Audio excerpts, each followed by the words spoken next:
An inmate at the Virginia Department of Corrections, Red Onion State Prison. To accept this call, press 0. This is Red Onion Randy. The last time I left you with me just arriving in Buckingham Prison in the state of Virginia. When you go through the court process and you go through the trial and all of those things, it doesn't really truly hit you until you get to the prison. And prisons are usually pretty big. And I remember going in and going through the process of getting stripped down, getting searched, and so on and so forth, getting new prison clothes and sheets and blankets, mattress, pillows, things of that nature, and pushing the cart across the boulevard, going to medical, and then they have to, check you, the doctor checks you and all of that, and then, you go on to the building. And when you go into the building and the doors slide open and you walk in and everything in the pod stops.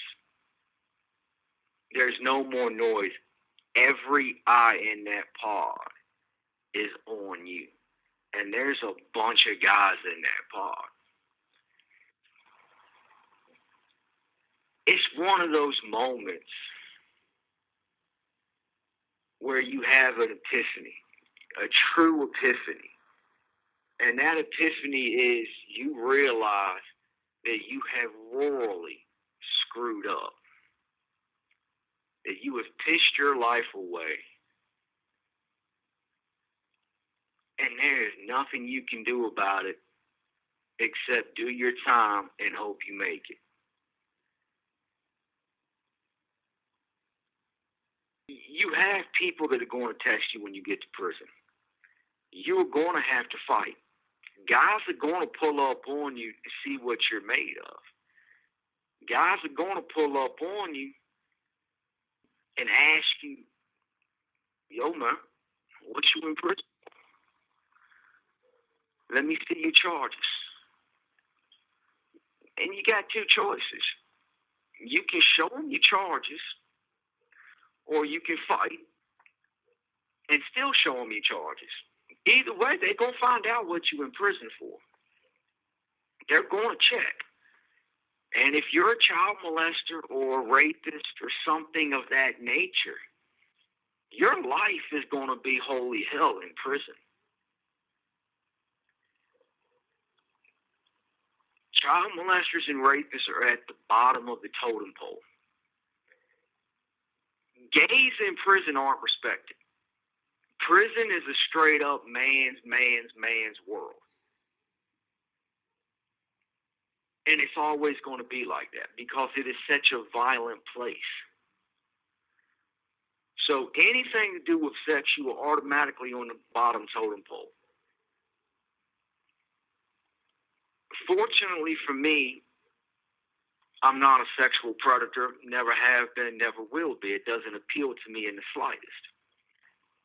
So when guys ask me what I'm locked up for, I don't have a problem. I'll show you my paperwork. I'm locked up for capital murder, armed robbery, gun charges, B&Es, burglaries, grand theft auto, so on and so forth.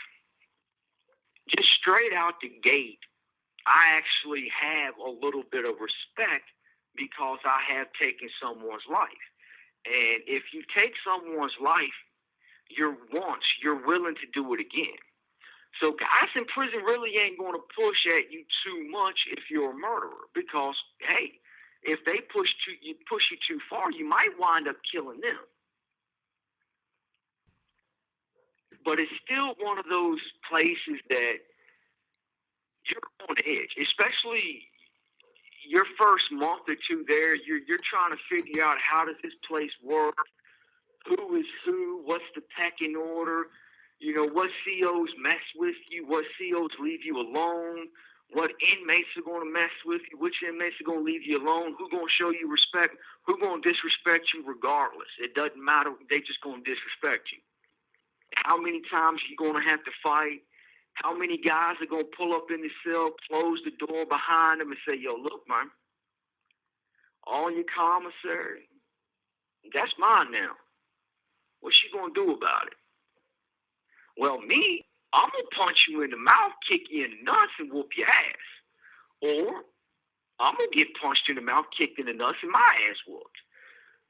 But if you want my commissary, you're going to have to earn it. You're going to have to work for it. Simple as that. You know, I've never been afraid to lose a fight. People who are afraid of losing fights have no business fighting in the first place. Just hand the stuff over. Save yourself from aggravation. It's a rough world, and it takes a lot of getting used to. I used to sling ink back at Buckingham. There was this guy named Jimmy and this guy named Keith that I met in the pod that I was cool with. And that's where I got the little bit of ink that I have done on myself. I had Jimmy do it for me, and he taught me how to sling. Taught me how to make the tattoo guns, taught me how to make the tattoo ink, taught me how to do the patterns, how to trace them out, how to put them on the person, and so on and so forth. And that's what I started doing. You know, me, Jimmy, and Keith, we ran together. This is once I'd gotten used to it and I'd got my feet under the ground. And for me, it didn't take as long to get my feet under the ground because I'd done so much time in juvenile prison. I'd done so much time in Beaumont, and there were some guys there who knew me and spread the word, hey, look, man, that white boy will fight. You know, so that helped me out a lot, was already having that juvenile experience. So I'm ripping and running. Me, Keith, Jimmy, you know, we're slinging ink on dudes left and right. You know, sometimes I'm the one doing it. Sometimes they're the one doing it. And if they're doing it, I'm sitting outside on a chair in front of the door, and they got the door almost all the way closed. That way, and I'm leaning back against it. And when the CO comes in the pod to make his rounds, to look in the cell, see what's going on, make sure, you know, nobody's died, you know, ain't doing what you're supposed to do, I would knock on the wall, you know, knock on the door. And they would know to put the gun up real quick and just, you know, grab some playing cards and act like they're just sitting there playing poker or what have you. You know, we call that hawking in prison.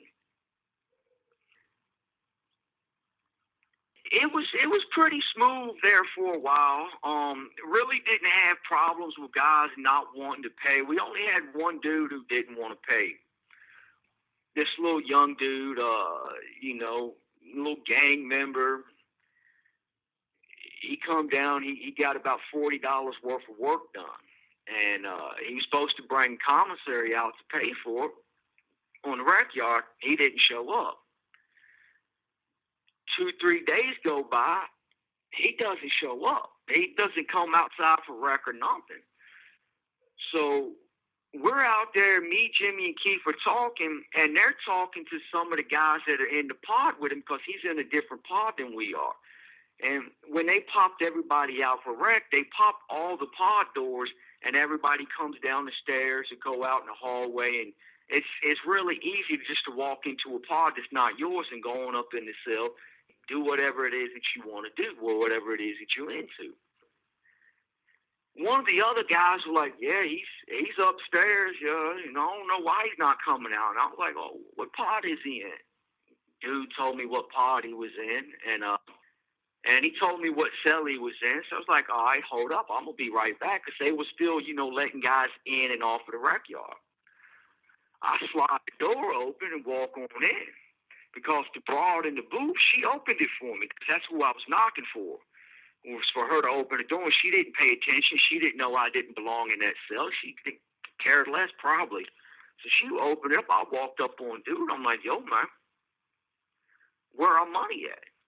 Oh, man, yeah, I was going to bring it out, man. I ain't been feeling well, man. Nah, man, give me my damn money, dude. I'm not trying to hear no excuses, man. Put it in the bag. Do it right now. So, dude, he packs it up. He puts it in the bag. I'm like, all right, man, look, man, don't ever come to us for no work again, man. You done. You screwed, man. And I walked out. And that's prison. That's what you have to do. You cannot allow anyone in prison to disrespect you like that. You have no choice but to go at them. You have to respond with violence. He bagged everything up. And I tell him, look, dude, you don't come to us for anything at all, man. You cut off. You screwed. So I leave. I walk. The thing is, in prison, you cannot let anybody disrespect you like that. You can't let anybody punk you like that. Because if you let one person do it, every other predator in prison is going to do the exact same thing. Because everybody watches everybody. Everybody is in everybody's business. So if I would have went up to his cell and I would have knocked on the door and said, excuse me, sir, I performed the service for you, and unfortunately, though, you haven't paid your bill yet. Dude would have laughed at me. Dudes in the pod would have clowned the hell out of me. But the fact that I went straight up the steps, everybody on that rec yard, and we're talking about a couple of hundred guys, saw me leave. They heard the conversation. They knew what time it was. And dudes, they gossip. Let me tell you something. Guys in prison gossip worse than teenage girls in high school could even dream of. There is no competition. We win hands down. Everybody knows everything in prison. So everybody knew that I went to handle my business. They just waited to see what was going to happen. So when I come back down the steps and I walk back out on the rec yard and I walk up to Jimmy and Keith, I hold the bag of commissary up. I'm like, yo, we got paid. What happened? Nothing. I walked in his door. He picked it up. He paid. End of story. That's prison. You have to do those things. It's not that I'm sitting here trying to impress you. It's not that I'm sitting here lying or making stuff up or whatever it is. This is just prison. This is what you have to do in prison to survive. Because there are guys who sit back, they watch, they wait, and then they pounce. And if you do not let people know exactly who you are, what you're made of, you're going to be a punk. Dudes are going to take you. They're everything you have, every bit of money you get from your family or a job, you're going to give it to someone else. They will put you on your knees and put something in you. And you ain't going to have a choice in the matter. There is no getting punked once and then saying, nah, I don't like that. I can't let that happen, and then trying to fight. Nah. Once you submit, once you roll over and show your belly without any fight whatsoever, it's over with. It will follow you everywhere you go. There's nothing you can do. Once you punk, you're a punk for life in prison. You can check in and go to PC or protective custody. You know, everybody in prison just calls it PC. But there are guys who check into PC, who check into protective custody, just so they can live off of guys who are weak. You know, that's their bread and butter. That's how they get money, because some guys in prison don't have no family that'll help them, or have family who are in a position to help them. Some guys can't get a houseman job or a job working in the kitchen or whatnot. So what they do is they check in, they tell the people they're scared, and when they get to PC, they're not scared at all. They just start taxing dudes. Same way you got to pay the government tax. Guys who are scared, guys who go belly up, you pay guys. If you fight and you get your ass whooped, I mean, you get beat down, you get sent to the hospital, you get your ass whooped so bad. When you come back, you will have respect, and dudes will pretty much leave you alone. You have 1 minute remaining. Simply because they know, hey, look, yo, I'm going to have to fight this dude. And guys don't want to fight in prison. They just want the easy handout. So if you prove yourself, you don't have a lot to worry about. This is Red Onion Randy. Take care and stay safe. And I'll catch you on the next episode.